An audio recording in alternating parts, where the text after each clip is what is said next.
भक्त वत्सल्य। कबरपट आश्रम से श्री महाराज जी चकोड़ी आश्रम में पधारे। वहाँ से एकांतवास करने के लिए गाड़ी में सवार होकर महाप्रभु बागपुर जिला होशियारपुर में गए। सर्दियों के लगभग 3 महीने दाता दीनदयाल जी बागपुर में ही विराजमान रहे। फिर श्री महाराज जी चकोड़ी लौट आए। चकोड़ी में कुछ दिन विराजमान रहकर श्री महाराज जी का कार्यक्रम आनंदपुर जाने का बना। श्री इष्ट देव भगवान दिल्ली होते हुए गर्मियों में आनंदपुर पहुँचे। उन दिनों आनंदपुर आश्रम का निर्माण कार्य चल रहा था। पंजाब, उत्तर प्रदेश और सीमा प्रांत के शरणागत प्रेमी वहीं रहकर गुरु दरबार की सेवा किया करते थे। आनंदपुर में श्री महाराज जी प्रतिदिन सैर को जाया करते थे। जिन महात्माओं तथा प्रेमियों को आज्ञा होती थी वही सेवा में साथ जाते थे। पंडित मोहनलाल जी, स्वामी अनमोल प्रेमानंद जी भी श्री महाराज जी के पीछे चले जाते थे और इस प्रकार दूर से ही गुरुदेव के दर्शन कर लेते थे। एक दिन श्री महाराज जी सैर करने के लिए गए। पंडित मोहनलाल जी भी सड़क पर घूम रहे थे। गुरुदेव अत्यंत कृपा करते हुए उनके पास चले गए और उनसे पूछा, पंडित जी, आप इस प्रकार क्यों घूम रहे हैं? पंडित मोहनलाल जी ने उत्तर दिया, हे सतगुरुदेव महाराज, आपसे लड़ाई करने के लिए घूम रहा हूँ। श्री महाराज जी ने मुस्कुराकर उनसे पूछा, लड़ाई का कारण क्या है?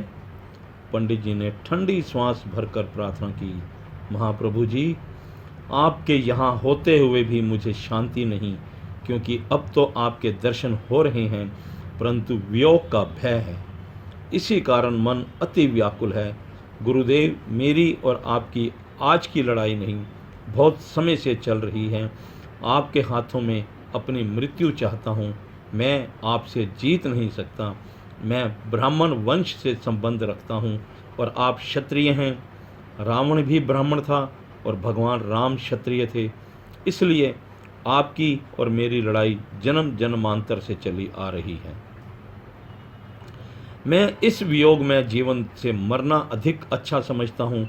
श्री महाराज जी हंसकर बोले, अच्छा पंडित जी, यह तो आपको पता ही है कि लड़ाई के लिए युद्ध क्षेत्र और तिथि निश्चित की जाती है। साथ ही गुरुदेव ने अपनी छड़ी छुपाकर किसी को दे दी और बड़ी मौज से बोले, मेरे पास तो कोई अस्त्र शस्त्र भी नहीं है, लड़ाई कैसे होगी? लड़ाई के लिए कुछ समय चाहिए। उन्होंने विनती की, महाप्रभु, आपके वियोग दुख ने मुझे नीम बिस्मल कर दिया है। इस पर श्री महाराज जी ने महात्माओं से पूछा, पंडित जी लड़ने आए हैं, क्या इनसे लड़ाई की जाए? महात्माओं ने उत्तर दिया, जैसी आपकी मौज हो वैसा कीजिए। फिर सदगुरुदेव महाराज स्वयं ही थोड़ी देर के पश्चात बोले, पंडित जी, लड़ाई अच्छी नहीं होती, कई बार संधि कर ली जाती है। पंडित जी ने प्रार्थना की, मैं तो इन शर्तों पर संधि करूँगा। पहली शर्त, गुरुदेव इतना ध्यान बख्शें कि कभी आपके वियोग का विचार ना आवे। दूसरा, दास को सदा अपने साथ रखिए। तीसरी, यदि इन दोनों में से कोई शर्त स्वीकार ना हो तो मेरा सर कलम कर दीजिए, मैं जीना नहीं चाहता। पंडित मोहनलाल जी की यह बातें सुनकर महाप्रभु बोले, अच्छा पंडित जी, हमें आपकी यह शर्तें स्वीकार हैं और अब हमारी और आपकी संधि हो गई तथा लड़ाई समाप्त हो गई। इस प्रकार लीला करते हुए गुरुदेव आश्रम में लौट आए।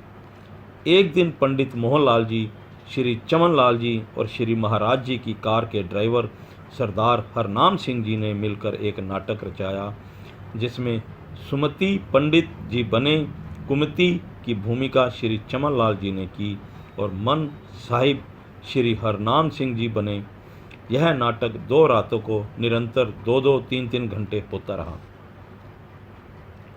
इस नाटक में पंडित जी ने बहुत से भजन और गजलें इत्यादि सुनाई। हृदय सम्राट श्री सद्गुरु दयाल जी ने इसे बहुत पसंद किया।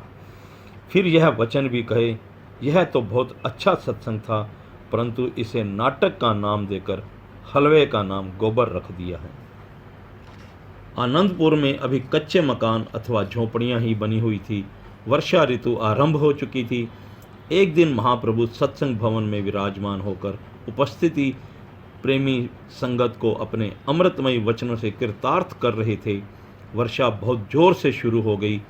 श्री महाराज जी ने अपने सत्संग के बीच कुछ भक्तों को कहा कि यहाँ से शीघ्र निकलो और दूसरे कमरे में आसन लगाओ। यह सुनकर कई भक्तों ने श्री चरणों में प्रार्थना की, दाता जी, यह मकान तो बहुत ही पक्का है और पत्थर का बना हुआ है, इसके गिरने का कोई डर नहीं है, चाहे कितना बड़ा तूफान भी क्यों ना आ जावे। परंतु वह क्या जाने उस अगम भेद को। जहाँ मन की मति प्रबल थी, वहाँ गुरु की मति क्या करती। श्री महाराज जी वहाँ से उठकर दूसरे कमरे में चले गए और भक्तों को कहा कि अति शीघ्र इस कमरे से सामान निकालो। अभी सामान पूरा निकला भी नहीं था कि पहले वाले कमरे की छत धड़ाम से नीचे आ गिरी। सभी प्रेमी चकित रह गए। अब उनकी समझ में आया कि श्री महाराज जी क्यों बार बार उस कमरे में से निकलने की आज्ञा कर रहे थे। सभी भक्त महाप्रभु के पवित्र नाम के जयकारे बुलाने लगे। एक दिन श्री महाराज जी सैर करने के लिए गए। आश्रम से दो भक्त दूध लेने के लिए किसी दूसरे गांव में गए हुए थे। उन दो प्रेमियों में से एक स्वामी गुरु प्रेमानंद जी थे। जब यह शाम को दूध लेकर लौट रहे थे तो श्री महाराज जी को वहाँ जंगल में सैर करते देख इन्हें बहुत प्रसन्नता हुई। यह प्रेमी मन ही मन अपने भाग्यों की सराहना करने लगे और सोचने लगे कि आज उन्हें अपने जीवन की धन प्राप्ति हो गई और नित्य प्रति दूध लाने की जो सेवा वो सफल हो गई। इन प्रेमियों ने श्री महाराज जी के चरण कमलों में दंडवत प्रणाम कर दिया। श्री सद्गुरुदेव जी ने उन्हें आज्ञा देकर उठाया और कहा, आप लोग आश्रम जाओ, हम थोड़ी देर पश्चात सैर करके आपके पीछे आते हैं। गुरुदेव की आज्ञा सुनकर इन भक्तों ने प्रार्थना की, दाता दीनदयाल जी, हम आपको पीठ देकर जाना उचित नहीं समझते। हमारा दिल चाहता है कि आप आगे आगे हों और दास श्री चरणों का दर्शन करते हुए साथ ही चलें। इन प्रेमियों का भाव यह था कि आज सौभाग्यवश ऐसा शुभ अवसर मिला है, अब इन पवित्र चरणों से दूर ना जाएं और दाता दीनदयाल जी से आगे भी ना चलें। महाप्रभु कहने लगे, आप लोग हमें हर समय अपने पास ही जाना करो, हम सदा आपके साथ ही हैं। गुरु आज्ञावश उन प्रेमियों को वहाँ से जाना पड़ा, परंतु उनके मन में बहुत निराशा थी। जब वे थोड़ी दूर गए तो आगे जाकर क्या देखा कि श्री महाराज जी वास्तव में ही उनके आगे आगे जा रहे हैं। यह सुंदर दृश्य देखकर वे मन में बहुत प्रसन्न हुए और विचार किया कि हमारी विनती स्वीकार हो गई। सुंदर स्वरूप धारण किए श्री महाराज जी उनके आगे जा रहे थे, जिनको वह पीछे छोड़ आए थे, परंतु वे प्रेमी यह ना समझ पाए कि गुरुदेव किस मार्ग से आए और किस मार्ग से आगे निकल गए। इस प्रकार दर्शन करते हुए जब यह प्रेमी भक्त आश्रम में पहुँचे तो पता चला कि श्री महाराज जी अभी सैर से ही लौट कर नहीं आए। यह बहुत चकित हुए कि श्री महाराज जी तो अभी हमारे आगे आ रहे थे, यह क्या बात हुई। अभी यह प्रेमी इसी उधेड़ बुन में ही पड़े थे कि इतने में श्री महाराज जी की कार पीछे से आ गई। यह अद्भुत लीला देखकर इनकी अंतरात्मा ने कहा, महाप्रभु ने आपका प्रेम पूरा करने के लिए ही यह अद्भुत दृश्य दिखाया है। इस प्रकार दाता दीनदयाल जी को अपने प्रेमी भक्तों की मनोभावना पूरी करने के लिए दो शरीर धारण करने पड़े। महाप्रभु कई मास आनंदपुर में व्यतीत करके चिकोड़ी आश्रम में लौट आए। सन 1933 का अक्टूबर मास चल रहा था। चिकोड़ी आश्रम में भी काफ़ी संख्या में शरणागत परिवार और महात्मा जन थे। पंडित मोहनलाल जी ने श्री चरणों में संन्यास भेष के लिए प्रार्थना की। हृदय सम्राट सद्गुरुदेव जी ने पंडित मोहनलाल जी को 10 कार्तिक संवत 1990 के शुभ दिन संन्यास भेष दे दिया और उनका शुभ नाम स्वामी अनमोल प्रेमानंद जी रखा। चिकोड़ी में श्री महाराज जी संत मंडली को एकांत सत्संग देकर उन्हें आध्यात्मिक विद्या के प्रचार प्रसार के लिए तैयार करते रहते थे। श्री महाराज जी अपने सत्संग में ही जिज्ञासुओं को शंका का समाधान कर दिया करते थे। गुरवाणी का कथन है, घट घट की पट पट की जानत, भले बुरे की पीर पछानत। दाता दीनदयाल जी को सत्संग में इस प्रकार निरंतर व्यस्त देखकर सेवकों ने कई बार विनती की कि आप अपने पवित्र शरीर को इतना कष्ट ना दिया करें। महाप्रभु सदा यही उत्तर देते थे कि काम अधिक हैं, बताओ क्या करें। ऐसे संकेतों को पाकर भी महात्मा जन उस रहस्य को ना समझ सके जिसकी ओर श्री महाराज जी का संकेत था। कई कई दिन गुरुदेव को बिना भोजन किए व्यतीत हो जाते थे। दाता दीनदयाल जी स्वयं एकांत निवास करते और सेवकों से भजन सिमरन करवाते थे, जिससे उनका स्थूल मोह अंधकार मिट सके और सुरती स्वतंत्र होकर निरंतर सिमरन करती हुई शब्द में लीन हो जाए। एक दिन महाप्रभु ने यह दोहा बोला और फिर उसकी भाव भरी व्याख्या की। कामी क्रोधी लालची, इनसे भक्ति न होय। भक्ति करे कोई सूरमा, जाति वरन कुल खोए।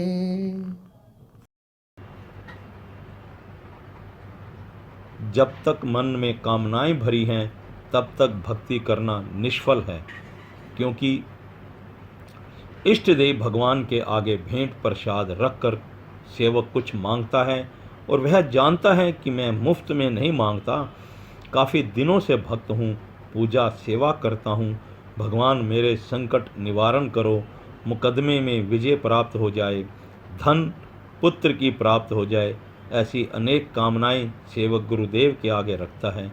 सर्वप्रथम उसकी यह कामनाएं पूरी ना होंगी और यदि पूरी हो गई तो मानो मजदूरी भेंट प्रसाद देकर काम करवा लिया, फिर परलोक के लिए क्या एकत्रित किया, यहाँ की कमाई यहाँ ही समाप्त हो गई।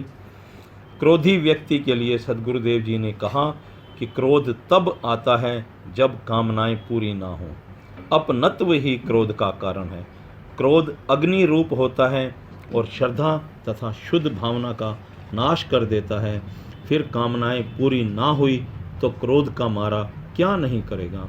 लोभ के कारण जीव चोरी और अनेक प्रकार के पाप करेगा, फिर इसी राक्षस स्वभाव को लेकर संसार से चला जाएगा। कामनाओं की पूर्ति को संसार ने उलट ही समझ रखा है। कामना पूरी होने से तात्पर्य यह है कि कामनाएं समाप्त हो गई। उदाहरण के रूप में किसी व्यक्ति के विषय में पूछा कि वह कहाँ है तो पता चलेगा कि वह पूरा हो गया, अर्थात स्वर्गवास हो गया है, अब वह नहीं मिल सकता। ठीक इसी प्रकार कामनाएं तब पूर्ण होंगी जब कामनाएं नष्ट हो जाएंगी। अब विचार करो कि जिसकी वृत्ति स्थूल है वह तो स्थूल पदार्थों की ही कामना रखेगा। देहध्यासी उसे कहते हैं जो अपनी देह अर्थात आकृति को प्रिय समझे और अपनी सुरति को स्थूल संसार की ओर लगाए हो। नाम रूप जाति वर्ण इत्यादि मिथ्या पदार्थों पर अभिमान करने वाला भक्ति मार्ग में कैसे आगे बढ़ेगा, अपने सत्य स्वरूप को कैसे प्राप्त करेगा। इन सब बंधनों को प्रेमी ही तोड़ सकता है। श्री रामचरितमानस का कथन है, प्रेम भक्ति जल बिन रघुराई, अभय अंतर्मल कबहु न जाई। जब ईश्वरीय प्रेम जागृत होगा तभी संसार से वैराग्य होगा। वैरागी ही मिथ्या पदार्थों और अपनी ममता का बलिदान दे सकता है। जो अपने नाम रूप को प्यारा जानेगा वह देशभक्त, ईश्वर भक्त और गुरु भक्त तो क्या माता पिता का भक्त भी ना बन पाएगा। जो अपने मन को दुख देकर परमार्थ कमाता है वही वास्तविकता तक पहुंचता है। मन को दुख देने से तात्पर्य यह नहीं कि पंच अग्नि तापना अथवा हठ योग करना, बल्कि इसका तात्पर्य मन इंद्रियों को वश में करके अपने इष्ट देव के अर्पण करना है। भक्ति मार्ग में हठ करना मूर्खता नहीं। भक्ति पक्ष हट नहीं शठताई। भरत जी ने भक्ति मार्ग में हठ किया, जिससे वह भगवान राम के शिरोमणि प्रेमी माने गए। भगवान राम को अयोध्या लौटाने का विचार लेकर भरत जी अयोध्या वासियों और गुरुजनों सहित प्रेम मग्न आंसू बहाते हुए राम चर्चा करते नंगे पैर ही चल रहे थे। उन्हें इस प्रकार नंगे चरण चलते देखकर उनसे प्रार्थना की गई कि घोड़े पालकी ऐसे ही खाली साथ जा रहे हैं। आपके पैदल चलने से सब लोग पैदल ही चल रहे हैं। राम वियोग के कारण सबका तन कृश होने से यात्रा करना कठिन हो रहा है, इसलिए आप किसी वाहन पर चढ़ें। यह सुनकर भरत जी बोले, सिर भर चाऊं उचित अस मोरा, सब ते सेवक धर्म कठोरा। देख भरत गति सुनि मृदु बानी, सब सेवक गण गरहि गलानी। इस मार्ग पर मेरे भगवान पैदल गए हैं और मैं उनके चरण चिन्हों पर कहीं पाँव न रख दूं। मेरे लिए यह उचित है कि मैं सिर के बल चलूं, क्योंकि सबसे सेवक धर्म ही कठिन है। भरत जी की प्रेम पूर्ण वाणी सुनकर सब सेवक अपनी त्रुटियों के कारण लज्जित हो गए और भरत जी के प्रेम की सराहना करने लगे। ऐसा कथन है कि इस प्रकार पैदल चलने से भरत जी के कोमल चरणों में इतने छाले पड़ गए कि जब वह प्रयाग पहुँचे तो सेवकों ने विश्राम करते समय भरत जी के तलवों पर हुए उन छालों को देखा जो चमक रहे थे। यह प्रसंग जब श्री महाराज जी सुना रहे थे तो समूह संत मंडली में स्वामी परम ज्ञानानंद जी भी श्री सतगुरुदेव जी के इन अनमोल वचनों को श्रवण कर रहे थे। गुरु का वचन तो सागर की लहर के समान होता है। जो गुरु वचन रूपी लहर में ध्यान लगाकर रखते हैं उनका काम बन जाता है।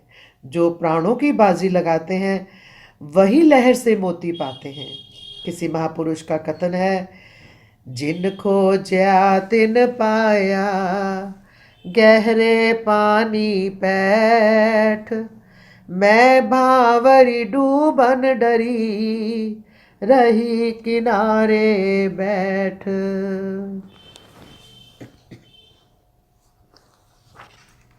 स्वामी परम ज्ञानानंद जी के मन में भी यही भाव उठ रहे थे कि कभी श्री महाराज जी के पवित्र दरबार में हमें भी बलिदान होने का अवसर मिलेगा। यह सदा ऐसे अवसरों की प्रतीक्षा में रहते थे। एक दिन श्री महाराज जी ने स्वामी गुरुदर्शनानंद जी को किसी कार्य निमित्त लाहौर भेजा। वह गुरु आज्ञा पाकर चले। उन्होंने चिनाब नदी को पार करके दूसरे किनारे पर स्थापित बहक आश्रम में रात्रि व्यतीत करके प्रातः हाफिजाबाद के मार्ग से लाहौर जाना था। कुछ देर पश्चात श्री महाराज जी की मौत स्वामी गुरुदर्शनानंद जी को वापस बुलाने की हुई। श्री सद्गुरुदेव जी ने अपनी सेवक मंडली को संबोधित करके कहा कि कोई प्रेमी स्वामी गुरुदर्शनानंद जी के पीछे जाए और उन्हें लौटा लाए। दाता दीनदयाल जी की यह आज्ञा सुनकर स्वामी परम ज्ञानानंद जी ने श्री चरणों में विनती की, दास को जाने की आज्ञा दी जाए। गुरुदेव ने आज्ञा दे दी। आज्ञा पाकर स्वामी परम जी चकोड़ी आश्रम से चल पड़े। चिनाब नदी तक पहुंचने पर सूर्य अस्त हो गया और नाविक नौका छोड़कर घर चले गए। इनके मन में तो अत्यंत प्रसन्नता थी कि आज मुझे गुरु सेवा करने का अवसर मिला है। इन्होंने यह ना विचार किया कि आश्रम लौट जाऊं, क्योंकि नदी पार जाने का कोई अन्य साधन नहीं था। प्रेम दीवाने ने नदी में छलांग लगा दी। नदी में जल बहुत अधिक था। श्री सद्गुरुदेव जी ने अपनी कृपा का चमत्कार दिखाया। नदी में कूदते ही इन्हें ऐसा प्रतीत हुआ कि जल केवल उनकी गर्दन तक है। बस सद्गुरु ध्यान में मगन रहकर वह नदी पार कर गए। इधर चकोड़ी आश्रम में श्री सद्गुरुदेव जी को चिंता हुई कि रात्रि का समय है, यदि स्वामी परम जी को पार जाने के लिए नौका ना मिली तो क्या होगा। यही विचार करके उन्होंने एक दो महात्माओं को नदी तक जाने की आज्ञा दी। साथ ही उनसे कहा कि स्वामी परम जी को लौटा लाओ, वह कल प्रातः चले जाएंगे। तब दो महात्मा नदी तट पर पहुँचे तो स्वामी परम जी को वहाँ ना पाकर बहुत चकित हुए। तब उन्होंने आश्रम लौटकर महाप्रभु से विनती की कि स्वामी परम जी तो वहाँ नहीं हैं। श्री महाराज जी बोले, वह प्रेम दीवाना है, नदी में अवश्य कूद गया होगा। दूसरे दिन प्रातः स्वामी परम जी आश्रम लौट आए और स्वामी गुरदर्शनानंद जी को भी लाहौर जाने से रोक आए।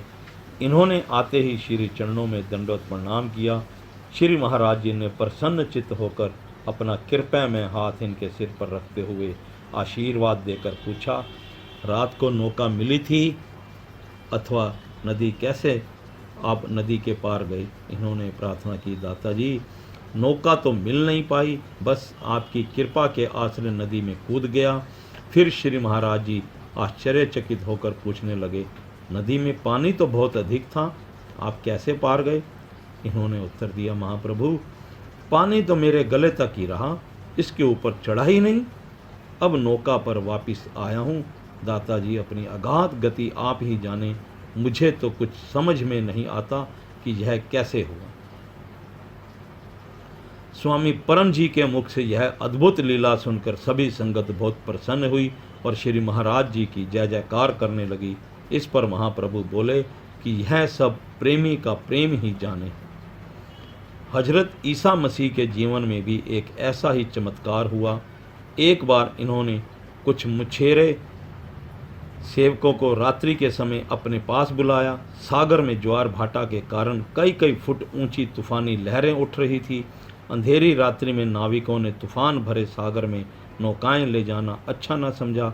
वह मछेरे कुछ निराश होकर अपने घरों को लौट आए। वे चिंतातुर सेवक तट पर खड़े सोचने लगे कि अब क्या किया जाए। अकस्मात एक प्रेमी को ऐसा प्रतीत हुआ जैसे सागर के दूसरे तट पर खड़े गुरुदेव हजरत ईसा मसीह उन्हें आवाज़ देकर बुला रहे हैं। उसने अपने साथियों से कहा, चिंता की कोई बात नहीं, मेरे साथ आओ, हम किनारे के साथ साथ होकर चलेंगे। दूसरे साथी भी उसके पीछे चल पड़े। इस प्रकार यह 5 मछेरे तूफानी सागर को पार करके गुरुदेव के पास पहुंच गए। गुरुदेव ने उनसे सत्संग में पूछा, तुमने सागर को तैर कर पार किया है अथवा चलकर? मछेरे बोले, हमें तैरने के लिए कपड़े उतारे ही थे कि जब हमें ऐसा प्रतीत हुआ कि पानी तत्काल उतर गया, इसलिए हम चलकर ही आए हैं। इस चमत्कार की बात सुनकर कुछ प्रेमी सत्संग से उठकर सागर की ओर बढ़े ताकि वे भी उन 5 के समान सागर को पार कर लें, किंतु डूबने लगे। बड़ी कठिनाई से उन्हें बचाया गया। गुरुदेव ने इस अवसर पर कहा, तैरने की शक्ति और सागर जल पर चलने का साहस दृढ़ निश्चय और अटूट विश्वास में है। यदि गुरु निष्ठा हो तो सागर भी मार्ग दे देते हैं और पहाड़ अपने स्थान से हिल जाते हैं। इसलिए सेवकों और ईश्वर प्रेमियों को मालिक से सदा यही मांगना चाहिए कि चाहे कुछ भी हो जाए, गुरु निष्ठा ना छूटे। Pray you never suffer of lack of confidence.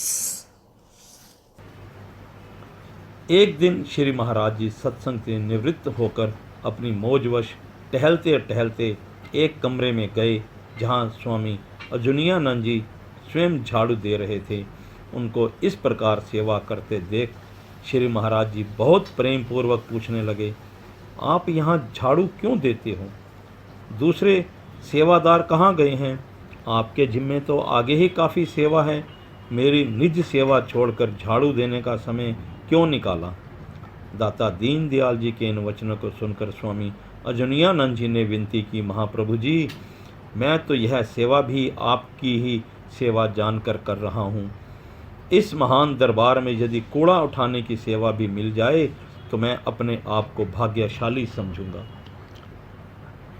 उनके इन नम्रता भरे वचनों को सुनकर श्री महाराज जी बहुत प्रसन्न हुए और उन्होंने कुछ दूसरे महात्माओं को जो उस समय इधर उधर सेवा कार्य के लिए घूम रहे थे उनको बुलाया और कहा, देखो यह कितने निर्माण भाव से सेवा कर रहे हैं। क्या झाड़ू देने वाला और कोई नहीं रहा? आप लोग इनको यह सेवा क्यों करने देते हो? अच्छा, मेरे वचनों को याद रखो कि समय आएगा मैं सबकी पूजा करवाऊंगा। किसी महापुरुष ने अपने समय में 2-4 महानुभावों की पूजा करवाई होगी, परंतु मैं आप सबकी पूजा करवा कर दिखाऊंगा। तब आपको पता चलेगा कि आप किस महान गुरु दरबार के सेवक हो। आप समय का आदर करो, समय आपका आदर अवश्य करवाएगा। संसारिक व्यक्ति तो यही कहते हैं कि इस गुरु के शिष्य काम करते हैं, परंतु यह पता लगाना बहुत कठिन है कि इन शरीरों के अंदर कौन काम करता अथवा करवाता है। यहाँ नीच सेवा ही ऊंचा बनाती है। जो ऊंचा बनने के लिए ही सेवा करता है वह भूल में है। सेवक को केवल सेवक बनने के लिए ही सेवा करनी चाहिए। ऊंचा बनने वाले को ऊंचा बनाया जाएगा, परंतु समय पाकर उसका फिर पतन होगा। सेवक सदा स्वामी में लीन रहता है। एक दिन श्री महाराज जी कुछ महात्मा जनों के साथ सैर करने के लिए गए। आपने सेवकों की प्रेम परीक्षा लेने के लिए कहा कि 5 मिनट में जो सेवक हमारे लिए आश्रम से जल लाएगा वही हमारा पूरा प्रेमी होगा। महाप्रभु के मुखारविंद से अभी यह शब्द पूर्ण रूप से निकले भी नहीं थे कि स्वामी परम ज्ञानानंद जी तत्काल वहाँ से दौड़े और आश्रम में आकर एक सुराही में पानी डालकर भागे। यद्यपि उनके आने जाने में बहुत ही कम समय लगा तथा उनको 2 मिनट देर हो गई। दौड़ते दौड़ते उनका श्वास फूल गया, परंतु प्रेम में उन्हें सब कुछ स्वीकार था। प्रेमी तो मृत्यु को ही जीवन मानता है। यह क्षण भुंगर जीवन गुरु अर्पण करके उनसे अमर जीवन प्राप्त करता है। यह इस तन का अहंकार अर्थात आपा भाव का ही त्याग करना होता है। शुद्ध ब्रह्म के ऊपर यही आवरण है। उस देह अभिमानी ने ही इस शुद्ध चेतन को ढांप रखा है। सर्व साधारण अज्ञानी जीव बातों से ही ज्ञान पाना चाहते हैं, परंतु गुरुमुख तो करके दिखा देते हैं। मुख से सब कहते हैं कि सब कुछ इष्ट देव भगवान का ही है, परंतु वह देते नहीं। तनिक सा कष्ट आने पर व्याकुल होकर विनती करते हैं कि प्रभु मेरे दुख हर लो। यह नहीं विचार करते कि यह सब उस प्रभु की माया है। कर्म फल में चिंता क्यों? समय आने पर सब ज्ञान भूल जाता है। स्वामी परम जी ने अपने शरीर को वास्तव में ही गुरु अर्पण कर रखा था। जब वह जल की सुराही लेकर श्री चरणों में उपस्थित हुए तो उनके प्रेम भाव को देखते हुए श्री महाराज जी ने हंसकर कहा, आ गए आशिक। आपने समय पर पहुंचने का यत्न तो बहुत किया, परंतु थोड़ी देर हो गई। श्री महाराज जी के यह वचन सुनते ही स्वामी परम जी ने यह निश्चय कर लिया कि जब तक सद्गुरुदेव जी को प्रसन्न नहीं कर लूँगा दम नहीं लूँगा। दाता दीन दयाल जी तो सदा ही प्रसन्न थे, बल्कि आनंद के दाता थे। फिर भी लहर सागर में लीन होने चली थी। उस दिन से स्वामी परम जी ने अन्न जल का परित्याग करके शरीर को दंड देना आरंभ कर दिया। 2-4 दिन तो ऐसे ही व्यतीत हो गए। जब कुछ महात्माओं को इनके अन्न जल त्यागने का पता चला तो इन्हें समझाया कि अब यह शरीर गुरु महाराज जी का है, इसे कष्ट ना देना चाहिए।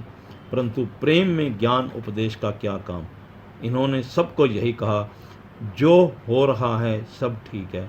7वें दिन जब इनका शरीर काफ़ी निर्बल हो गया तो एक महात्मा जी ने श्री सद्गुरुदेव महाराज जी के चरणों में प्रार्थना की, महाप्रभु जी, स्वामी परम जी ने उस दिन से हठवश अन्न जल छोड़ दिया है और उनका शरीर काफ़ी निर्बल हो गया है। वह दृश्य देखने ही वाला था। घट घट की जानने वाला श्री महाराज जी प्रेम भरी वाणी से बोले, प्रेमी की गति प्रेमी जाने और न जाने कोई। दाता दीन दयाल जी उनकी प्रेमा भक्ति पर प्रसन्न हो चुके थे। इनका प्रेम तो इष्ट चरणों में चंद्र और चकोर जैसा था। 9वें दिन श्री महाराज जी ने इनको अपने पास बुलाकर कहा, हमारे हाथ से खाना खाओ। फिर महाप्रभु ने अपने पवित्र कर कमलों से इन्हें कुछ अंगूर खिलाए और कहा कि मैं आपसे बहुत प्रसन्न हूँ। वास्तव में ही आपने महावीर के समान अपना आप गुरु चरणों में न्योछावर कर दिया है, मुझे स्वीकार है, परंतु भविष्य में आप इस प्रकार का कोई हठ ना करें, यह हमारी आज्ञा है। यह शरीर अब हमारा हो चुका है, इसका ध्यान रखा करो। श्री महाराज जी के दयालुता भरे वचनों को सुनकर स्वामी परम जी का रोम रोम प्रसन्न हो गया। उन्हीं दिनों चक सईका तहसील जड़ावाला जिला लायलपुर के निवासी भक्त हीरालाल जी एक अन्य प्रेमी श्री कुंदन सिंह जी के साथ सदगुरुदेव जी के दर्शन करने के लिए चकोड़ी आश्रम में आए। श्री कुंदन सिंह जी नहर विभाग में कर्मचारी थे। उन्हें बड़ी कठिनाई से एक सप्ताह की छुट्टी मिली, क्योंकि उनके ऊपर जो ओवरसियर श्री कृपा राम जी थे उनसे इनकी अनबन रहती थी। भक्त हीरालाल जी ने श्री कुंदन सिंह जी से कहा, आप किसी बात की चिंता ना करो। चकोड़ी पहुंचकर इन दोनों प्रेमियों ने दाता दीन दयाल जी के सुंदर दर्शन करके अपने नेत्रों को सफल बनाया। एक दिन श्री महाराज जी परलोक वाली कुटिया में विराजमान थे। अपनी मौजवश उन्होंने भक्त हीरालाल जी तथा कुछ अन्य प्रेमियों से कहा कि आज वर्षा काफ़ी आएगी, आप लोग लोक वाली कुटिया में चले जाओ। उस समय आकाश में बादलों का कोई चिन्ह तक न था। भक्त हीरालाल जी के मन में आश्चर्य था कि वर्षा कैसे आएगी। फिर भी गुरुदेव की आज्ञा का पालन करते हुए यह लोक वाली कुटिया में आ गए, और सत्य ही उस रात को बहुत वर्षा हुई और सर्दी भी काफ़ी पड़ने लगी। भक्त हीरालाल जी श्री सदगुरुदेव जी के इस विलक्षण लीला को देखकर उनके गणनुवाद गाने लगे। यूं तो भक्त हीरालाल जी गुरु दरबार की काफ़ी सेवा करते थे, परंतु उनके मन में यह भाव था कि श्री महाराज जी अपने मुखारविंद से किसी सेवा के लिए विशेष रूप से मुझे आज्ञा दें और उस सेवा को मैं करूं। एक दिन अंतर्यामी सदगुरुदेव महाराज जी ने इन्हें अपने पास बुलाकर आज्ञा दी कि आप समीप के गांव में जाकर लंगर के लिए देसी घी खरीदा करो। यह आज्ञा पाकर भक्त हीरालाल जी बहुत प्रसन्न हुए। दूसरे दिन वह घी खरीदने के लिए एक गांव में गए। उन दिनों सभी वस्तुएं बहुत सस्ती होती थीं। इन्हें 1 रुपये का 1.25 सेर घी मिल गया। इस हिसाब से इन्होंने कुछ घी खरीदा और आश्रम लौट आए। दूसरे दिन यह फिर घी खरीदने के लिए गए तो गांव वालों ने इन्हें 1 रुपये का 1 सेर घी का भाव बताया। यह बहुत चकित हुए। इन्होंने सोचा कि यदि कल ही सारा घी खरीदा जाता तो कितना अच्छा होता। आज इतना महंगा घी खरीदने से गुरु दरबार के पैसे की कितनी हानि हुई। तीसरे दिन यह फिर घी खरीदने के लिए गए तो इन्हें घी और भी महंगा मिला। इनके मन में यह पूर्ण रूप से निश्चय हो गया कि यदि सारा घी एक ही दिन खरीदा जाता तो बहुत ही अच्छा होता। एक दिन भक्त हीरालाल जी श्री चरणों में उपस्थित हुए और अपना भाव प्रकट कर दिया। दाता दीन दयाल जी ने कहा, भक्त हीरालाल, यदि घी एक बार खरीद लिया जाता तो फिर आपको और सेवा कैसे मिलती। हमने तो सर्व जीवों का कल्याण करना है। जिन जीवों ने घी महंगा दिया है अर्थात गुरु दरबार से अधिक पैसे लिए हैं, वह सेवा भी एक दिन रंग लाएगी। गुरु दरबार से पैसे लेकर उनकी भी बुद्धि शुद्धि होगी और वह भी एक दिन प्रेमी बन जाएंगे। हमने जो इतने बड़े लंगर का आयोजन किया है अथवा गुरु दरबार का इतना व्यवहार फैलाया है, तो इससे तात्पर्य यही है कि अज्ञानी जीव किसी न किसी बहाने गुरु दरबार में आकर अपने कल्याण के मार्ग पर चल सके। सर्व साधारण प्रेमियों के अतिरिक्त गुरु दरबार का गिरा पड़ा प्रसाद अनेक पशु पक्षियों का भी कल्याण कर देता है। इस प्रकार महाप्रभु ने भक्त हीरालाल जी के संशय का समाधान कर दिया। भक्त हीरालाल जी और श्री कुंदन सिंह जी को चकोड़ी में रहते हुए 1 महीने से ऊपर हो गया। तब एक दिन श्री महाराज जी की आज्ञा पाकर वह दोनों प्रेमी चक सईका लौट आए। जब श्री कुंदन सिंह जी अपनी नौकरी पर लौट कर गए तो उनके मन में बड़ा भय था कि मैं छुट्टी के प्रार्थना पत्र के बिना काफ़ी दिन बाहर रह आया हूँ, अब पता नहीं नौकरी का क्या बनता है। इधर श्री महाराज जी की अद्भुत लीला देखिए। जब कुंदन सिंह जी अपनी नौकरी पर गए तो उनसे किसी ने कुछ भी ना कहा। तब उन्होंने एक दो व्यक्तियों से पूछा कि पीछे श्री कृपा राम जी ओवरसियर ने तो मेरे विषय में कुछ नहीं कहा था। उन्होंने उत्तर दिया, वह कि तो कुछ भी नहीं बोले, आप तो निरंतर काम पर आते रहे हो, आपकी तो एक दिन की भी अनुपस्थिति नहीं लगी। जब भी हाजिरी के समय आपका नाम लेकर पुकारा जाता तो आपकी आवाज़ आती थी कि मैं उपस्थित हूँ। उन व्यक्तियों की यह बातें सुनकर श्री कुंदन सिंह जी बहुत चकित होकर श्री सद्गुरुदेव महाराज जी के गुणवाद गाते हुए आंसू बहाने लगे। उन्होंने मन में श्री महाराज जी की अथाह कृपा का सिमरन करके श्री चरणों में प्रणाम किया। जब उन्होंने भक्त हीरा लाल जी को यह अद्भुत लीला सुनाई तो वह प्रेम मगन होकर रोने लगे। सर्दियों के दिन थे। सन 1933 का दिसंबर मास चल रहा था। स्वामी अभेदानंद जी तथा स्वामी अजनियानंद जी तो चिरकाल से श्री महाराज जी की निज सेवा में ही थे। स्वामी परम ज्ञानानंद जी, स्वामी गुरु चरणानंद जी, स्वामी नित्यानंद जी को भी गुरुदेव की निज सेवा में रहने का सौभाग्य मिलता था। सर्वसाधारण भक्त और कई महात्मा जन सदा इसी अवसर की प्रतीक्षा में रहते कि कब उन्हें श्री चरणों की सेवा मिले। कई प्रेमियों ने निज सेवा के लिए हठ धर्मी भी कर दिखाई, परंतु महाप्रभु की आज्ञा पाकर उन्हें हठ छोड़ना ही पड़ता था। गुरुदेव कहा करते थे कि सेवक को हठ धर्मी नहीं करनी चाहिए। भला कहाँ सेवक और कहाँ हठ। परम संत कबीर जी का कथन है, मन मुरीद संसार है, गुरु मुरीद कोई साध, जो माने गुरु वचन को, ताका मता अगाध। यह जीव कभी स्वतंत्र नहीं रह सकता, इसके सिर पर किसी न किसी की आज्ञा अवश्य रहेगी। अपने स्वामी श्री इष्ट देव भगवान की आज्ञा में न रहकर जीव को मन इंद्रियों का दास होना पड़ा। मन इंद्रियों की आज्ञा तो यह जीव प्रत्येक जन्म में मानता ही आया है, परंतु याद रखो, गुरु की दास्ता नरक अथवा यम की मार से छुड़ाने वाली है। मन की दास्ता नरक ले जाने वाली है। मन इंद्रियों के अधीन है, इंद्रियां विषयों के अधीन हैं। जब बुद्धि भी मन के अधीन हुई तो सब काम ही बिगड़ गया। यह मन इस जीव को दर दर भटकाता है और इंद्रियों के विषयों को पूर्ति के लिए अपने परम कर्तव्य और लोक लज्जा की परवाह नहीं करता, जिससे पशु होकर पशु कर्म ही करता है। इस प्रकार के कार्य के लिए नीच योनियों में घूमता रहता है। यह है मन की अधीनता का परिणाम।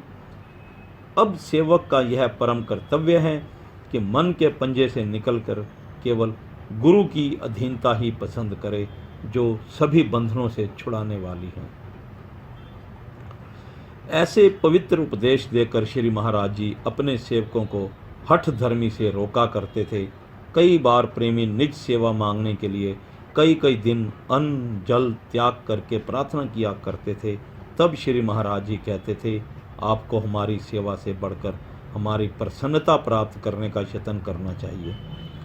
जिसकी सेवा के लिए आपके मन में इतनी तड़प है, उसकी आज्ञा मानने के लिए कौन तैयार है। आज्ञा समन सुसाहिब सेवा, यही प्रसाद पाए जन भेवा। आज्ञा के समान कोई सेवा नहीं है। सेवा केवल आज्ञा की पहचान करने के लिए की जाती है। भगवान उसके प्रति ही आज्ञा करते हैं जिसको आज्ञा पात्र समझते हैं। सेवा करना कोई वीरता नहीं। सेवा कई बार अहंकार भी उत्पन्न कर सकती है। आज्ञा और सेवा में आकाश पाताल का अंतर है। जो सेवा आज्ञा पाकर की जाए वह अहंकार की शत्रु होगी, परंतु जो सेवा अपनी मनमति अनुसार की जाए वह मालिक की प्रसन्नता से दूर रखेगी। याद रखिए, आज्ञा हर एक को नहीं दी जाती। आज्ञा मानने वाला साक्षात गुरु का ही रूप हो जाता है।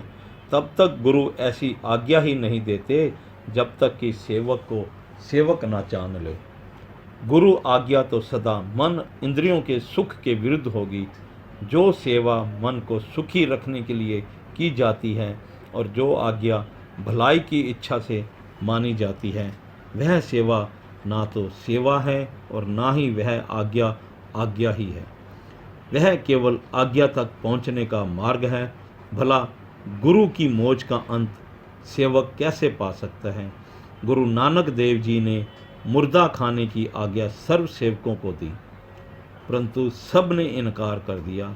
जब भाई लहणा जी अर्थात गुरु अंगद देव जी को आज्ञा हुई तो उन्होंने बिना इस बात का विचार किए कि यह मुर्दा किसका है, खाना आरंभ कर दिया। गुरु कृपा से मुर्दा तत्काल हलवा बन गया। तब हलवा खाने का सब तैयार हो गए। उसी दिन से गुरुद्वारों में हलवा का प्रसाद प्रचलित हुआ। श्री कबीर जी का कथन है, उल्टे सुलटे बचन का सिख न माने दुख, कहे कबीर संसार में सो कहिए गुरुमुख।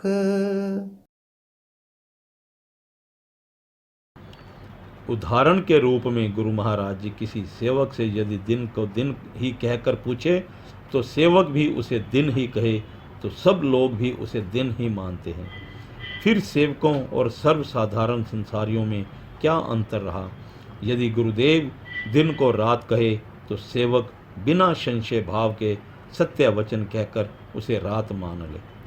श्री रामचरित्र मानस के उत्तरकांड में भगवान राम कहते हैं, पुण्य पुण्य सत्य कहूँ तो है पाही, मोह सेवक सम प्रिय को नाही। एक दिन स्वामी अजनियानंद जी ने स्वामी परम ज्ञानानंद जी को बुलाकर कहा, श्री महाराज जी की आज्ञा है कि चूल्हा में शीघ्र आग जलाओ, पानी गर्म करना है। स्वामी परम जी यह शब्द सुनते ही तत्काल वहाँ से दौड़कर लंगर में गए और तंदूर से आग लेनी चाहिए। उनसे आग उठाने का कोई शीघ्र प्रबंध ना हो सका तो प्रेम की मस्ती में आकर अपने शरीर की भी परवाह ना करते हुए जलते अंगारों को अपने हाथों में उठाकर लोहे के चूल्हे में भर लिया। इस प्रकार अंगारे उठाने से उनके हाथ जल गए और छाले पड़ गए। इस दृश्य को देखकर सभी महात्मा विस्मित रह गए। तब यह समाचार श्री महाराज जी तक पहुंचा तो महाप्रभु ने स्वामी परम जी को अपने पास बुलाकर उन्हें शुभ आशीर्वाद देते हुए कहा, प्रेमी को ऐसा ही होना चाहिए। मेरी सेवा की आवाज़ सुनते ही प्रेमी अपने शरीर की सुधि भूल गया और अपने सुख की आहुति मेरे सुख में दे दी। प्रेमी गुरु के सुख को ही अपना सुख मानता है। फिर श्री सद्गुरुदेव जी ने इनसे पूछा, परम जी हाथ किसके जले? इन्होंने नेत्रों से प्रेम अश्रु बहाते हुए प्रार्थना की, हजूर आपको ही पता हो कि हाथ किसके जले, मुझे कुछ नहीं पता, आपकी माया आप ही जाने। यह प्रेम भरा उत्तर सुनकर श्री महाराज जी ने इनके सिर पर अपना कृपा का पवित्र हाथ रखते हुए इनके प्रेम और भक्ति की सराहना की, जिससे सब सेवकों को परम सुख मिला। श्री सद्गुरुदेव जी चकोड़ी में विराजमान थे। किसी प्रेमी ने महाप्रभु के चरण कमलों में कुछ धन की सेवा भेंट की। श्री महाराज जी ने अपने निज सेवक स्वामी अजनियानंद जी को वह सेवा संभालने के लिए दे दी। स्वामी अजनियानंद जी दूसरे कमरे में जाकर बक्स में वह सेवा रखने लगे। इतने में महाप्रभु को कोई काम याद आया तो उन्होंने स्वामी अजनियानंद जी को आवाज़ दी। उनको आने में कुछ देर हो गई। जब वह श्री चरणों में उपस्थित हुए तो गुरुदेव ने पूछा, क्या कर रहे थे? इन्होंने उत्तर दिया, महाप्रभु सेवा के पैसे संभाल रहा था। श्री महाराज जी ने आज्ञा दी कि वह सेवा यहाँ ले आओ। तत्काल आज्ञा का पालन किया गया।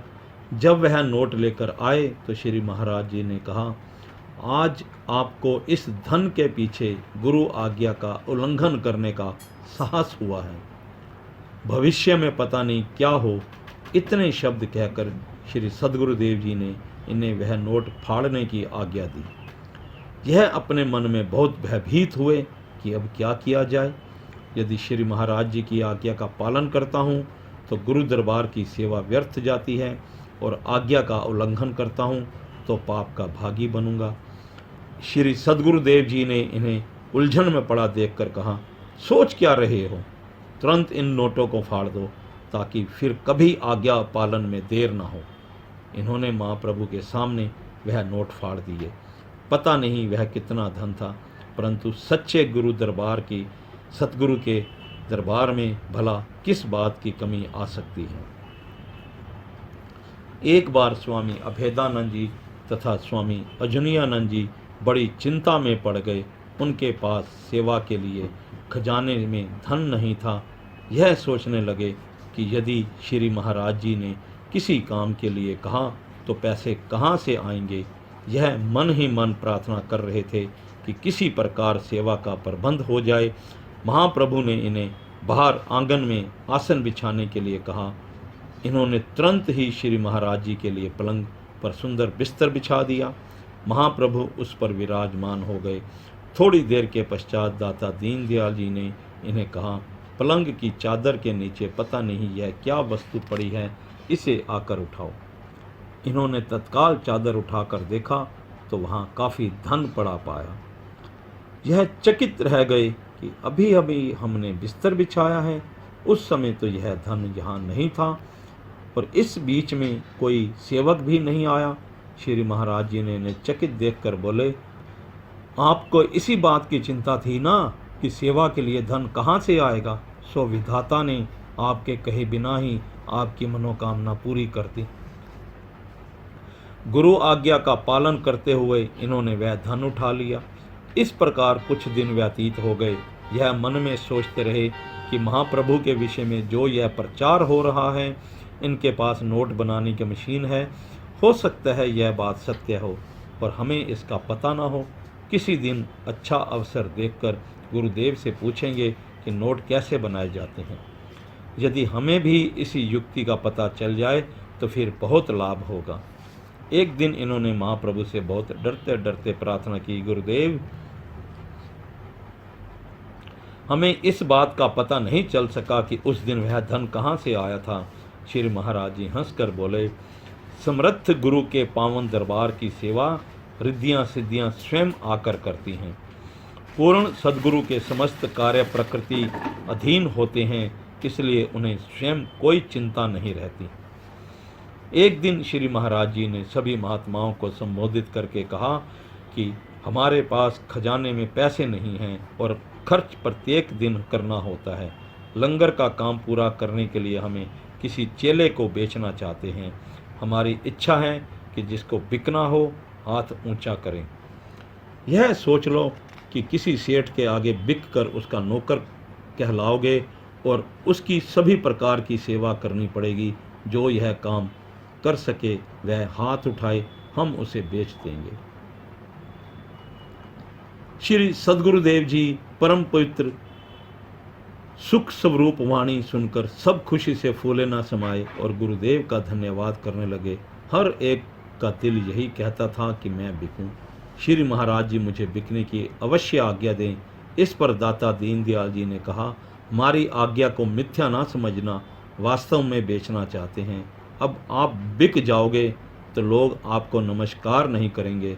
दास के रूप में सब कहेंगे, देखो भाई, इतने पैसे के लिए अपने साधु रूप शरीर को भी बेच दिया।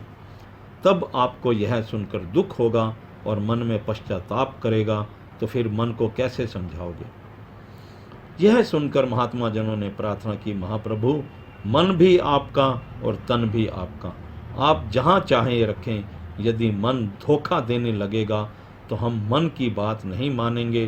परमार्थ में सबसे बड़ा शत्रु मन ही है और संसार भर के सज्जनों से बढ़कर सज्जन सद्गुरु आप हैं। इसीलिए दाता हमको यह शुभ अवसर प्रदान करें ताकि यह गंदगी का थैला गुरु आज्ञा में काम आ जाए। इसको करना ही क्या है, जब तक इसका संग रहेगा इसकी दास्ता ही तो करनी पड़ेगी। हम तो केवल आपके दास हैं। आपकी इच्छा जैसे रखिए। आपके प्रदान किए हुए नाम रूपी अनमोल धन का बदला तो अनेक जन्म अर्पण करने से भी नहीं चुकाया जा सकता। श्री कबीर जी का वाक्य है, गुरु समान दाता नहीं, याचक शिष्य समान। तीन लोक की संपदा, सो गुरु दीनी दान। दाता जी, यदि आप इस तुच्छ शरीर को अपनी आज्ञा में बेच दें तो दासों के भाग्य ही उदय हो जाएं। यह शरीर ही 84 का बीज है। दासों का नाम रूप से पृथक स्थान कर दीजिए। ऐसे सत्यता के वचन सुनकर श्री महाराज जी बड़े प्रसन्नचित्त होकर हंसने लगे और स्वामी परम ज्ञानानंद जी से बोले, हम आपको बेचना चाहते हैं। इतना सुनकर स्वामी परम जी ने आंखों में आंसू भरकर हाथ बांधे प्रार्थना की, दाता जी आज्ञा प्रदान कीजिए ताकि इस शरीर को चीर कर आपके पवित्र चरणों में रख दूं, बस आज्ञा की देर है। ऐसे प्रेम भरे वचन सुनकर श्री महाराज जी बोले, बिल्कुल ठीक है, आप रोम रोम अर्पण करने और बेचने को तैयार हो, परंतु मैंने तो यह रचना इसलिए रची कि देखें कौन तैयार है। खेद इस बात का है कि गुरुमुखों में मनमुख भी आदर पा रहे हैं। उनके लिए यह तमाशा है। मुझे आश्चर्य है कि गुरुमुख को मैं बेचना नहीं चाहता और मनमुख बिकने को तैयार नहीं। आप जैसे गुरुमुख का तो एक बाल भी लाख रुपए में ना दूंगा, क्योंकि इस दरबार में तो गुरुमुख का आदर है। मनमुख तो संसार में आए अथवा ना आए, गुरुमुख विशेष गुरु का रूप होता है। यदि मनमुख इस मार्ग पर आ जाएं तो उसको कुछ और करने की आवश्यकता नहीं होती। मनमुख तो एक गंदे जल के समान है, उसको शुद्ध करने का एक ही उपाय है, उस जल को गंगा में फेंक दिया जाए ताकि वह गंगा रूप हो जाए।